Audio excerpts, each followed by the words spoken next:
គ្មានព័ត៌មានសម្ងាត់ពីខាងភាគីអាមេរិកកងទ័ពអ៊ុយក្រែនប្រៀបដូចមនុស្សភ្នែកមញោបនៅក្នុងសមរភូមិដែលមើលអ្វីឆ្ងាយមិនច្បាស់បាត់បង់តុល្យភាពយ៉ាងដូចនេះដែរនៅថ្ងៃពុធសប្តាហ៍នេះនៅក្នុងបរិបទដ៏តានតឹងរវាងអាមេរិកហើយនិងអ៊ុយក្រែននៅក្រៅការប្រកែកទាស់សម្ដីគ្នាខ្លាំងនៅសេតវិមានប្រធានទីភ្នាក់ងារស៊ើបការសម្ងាត់អាមេរិក CIA លោក John Ratcliffe បានប្រកាសថាអាមេរិកបានសម្រេចផ្អាកលែងផ្ដល់ព័ត៌មានសម្ងាត់ទៅឲ្យអ៊ុយក្រែនដំណឹងនេះគឺអាចធ្វើឲ្យកងទ័ពអ៊ុយក្រែនហេងហាងក្រៃពីព្រោះវាមិនខុសអីពីការដកវ៉ែនតាពីមនុស្សម្ញុភ្នែកនោះទេ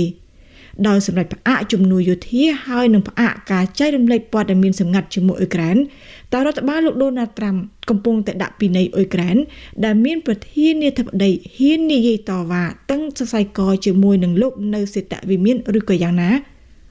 មុននឹងនិយាយទៅដល់ផលប៉ះពាល់ដោយសារតែអាមេរិកលែងចែករំលែកព័ត៌មានសម្ងាត់ជាមួយអ៊ុយក្រែននេះគេត្រូវតង់យល់ថាហេតុអ្វីបានជាអាមេរិកចែករំលែកព័ត៌មានសម្ងាត់ជាមួយនឹងអ៊ុយក្រែន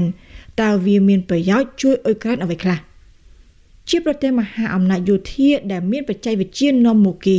ភ្នាក់ងារស៊ើបការសម្ងាត់របស់អាមេរិកបានដឹងមុនគេមុនឯងពីចេតនារបស់លោកពូទីនដែលបានចល័តទ័ពរបស់រុស្ស៊ីទៅនៅព្រំដែនជាមួយនឹងអ៊ុយក្រែននៅចុងឆ្នាំ2021ពលគឺនៅប្រមាណខែមុនបើកសង្គ្រាមឈ្លានពានអ៊ុយក្រែនគឺព័ត៌មានសម្ងាត់របស់អាមេរិកដដែលដែលបានជួយឲ្យក្រុងគៀវរបស់អ៊ុយក្រែននេះជៀសរួចផុតមិនដួលរលំតាមរយៈការរៀបចំយុទ្ធសាស្ត្រទប់ទល់ទៅនឹងកងទ័ពរុស្ស៊ីដែលបានបែរទិសសម្រុកចូលដណ្ដើមកាន់កាប់ទីក្រុងគៀវនៅដើមដំបូងទីនៃសង្គ្រាមដើម្បីជួយអ៊ុយក្រែនប្រទេសចាញ់ប្រៀបរុស្ស៊ីទាំងចំនួនទ័ពហើយនិងសព្វាវុធរដ្ឋបាលលោកโจ Biden ក្រៅតែពីផ្ដល់ជំនួយសព្វាវុធបានចុះកិច្ចព្រមព្រៀងចែករំលែកព័ត៌មានសម្ងាត់ជាមួយនឹងអ៊ុយក្រែនដើម្បីប៉ះប៉ូវទៅដល់ការខ្វះខាតទាំងចំនួនទ័ពហើយនិងសព្វាវុធនៅភាគីអ៊ុយក្រែននេះគោលដៅរបស់ Washington គឺចែករំលែកព័ត៌មានសម្ងាត់ទាំងឡាយណា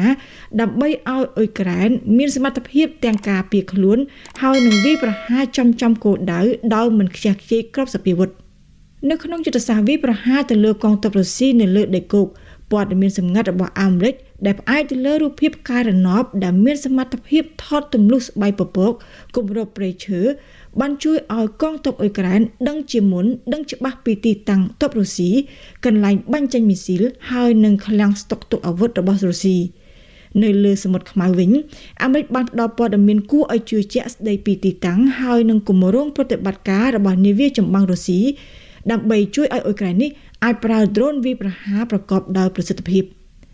មន្ត្រីយោធាអ៊ុយក្រែនបាននិយាយប្រាប់កាសែតអាមេរិក Washington Post ថាប្រព័ន្ធចាប់សញ្ញាដ៏សែនទំនើបរបស់អាមេរិកបានជួយឲ្យអ៊ុយក្រែនមានសមត្ថភាពដឹងខ្លួនជាមុនពីគម្រោងវាយប្រហាររបស់សត្រូវ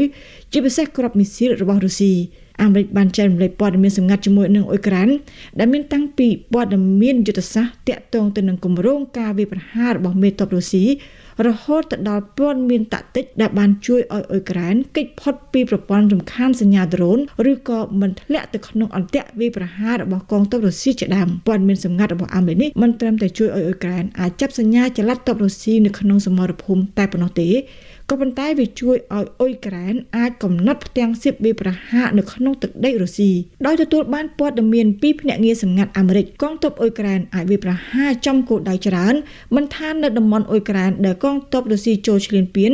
ឬក៏ក្នុងទឹកដីរុស្ស៊ីផ្ទាល់ដោយជួយឲ្យកងទ័ពអ៊ុយក្រែនវាយចំទៅលើគោលដៅយោធាហើយនឹងវាយស្ទាក់ជាមុនគម្រោងការវាយប្រហារផ្លូវអាកាសហើយនឹងមីស៊ីលរបស់រុស្ស៊ីនោះទីភ្នាក់ងារស៊ើបការសម្ងាត់អាមេរិកបានជួយឲ្យអ៊ុយក្រែនអាចទប់ទល់មិនឲ្យកងទ័ពរុស្ស៊ីបោះពួយលឿនខ្លាំងនៅក្នុងសមរភូមិដើម្បីវាយដណ្ដើមកាន់កាប់ទឹកដីអ៊ុយក្រែនក៏ប៉ុន្តែការសម្រេចរបស់ប្រធានទីភ្នាក់ងារស៊ើបការសម្ងាត់អាមេរិកកាលពីថ្ងៃពុធនេះនឹងធ្វើឲ្យប៉ះពាល់ប្រែក្លាប់ចាក់ការប្រឹងប្រែងរបស់កងទ័ពអ៊ុយក្រែនជាក់ស្ដែងដោយសារតែអាមេរិកផ្អាកការចែករំលែកព័ត៌មានសម្ងាត់ជាមួយនឹងអ៊ុយក្រែននេះកងទ័ពអ៊ុយក្រែនគឺគ្មានទិន្នន័យដើម្បីអាចប្រើប្រាស់ប្រព័ន្ធបាញ់មីស៊ីលចម្ងាយឆ្ងាយរបស់អាមេរិកដូចជាប្រភេទមីស៊ីល Attack ដែលលោកโจ Biden បានអនុញ្ញាតឲ្យអ៊ុយក្រែនប្រើដើម្បីបាញ់ចូលជ្រៅទៅក្នុងទឹកដីរុស្ស៊ី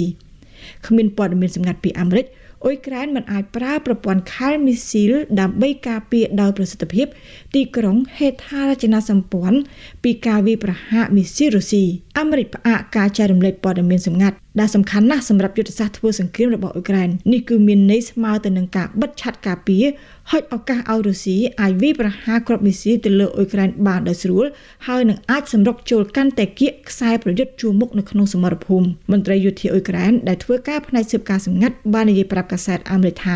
អ្វីដែលអ៊ុយក្រែនកំពុងតែបារម្ភខ្លាំងនៅពេលនេះគឺរុស្ស៊ីនឹងអាចឆ្លៀតពេលដែលអាមេរិកឈប់ផ្ដល់ព័ត៌មានសម្ងាត់ទៅឲ្យអ៊ុយក្រែននេះដើម្បីរៀបចំយុទ្ធសាស្ត្រចល័តប្រមូលផ្ដុំទ័ពឡើងវិញហើយនឹងបង្វែរកាណុងមីស៊ីលបាញ់សោយទៅលើទីក្រុងគៀវដោយនៅក្នុងករណីវាយប្រហារនៅចុងសប្តាហ៍នេះ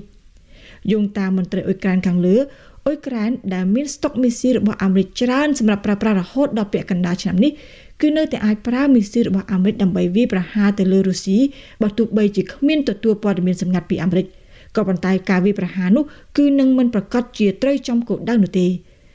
សមត្ថភាពប្រយុទ្ធរបស់អ៊ុយក្រែននេះនឹងមានកំណត់ដោយសារតែគ្មានជំនួយសពាវុធហើយនឹងព័ត៌មានសម្ងាត់ពីអាមេរិក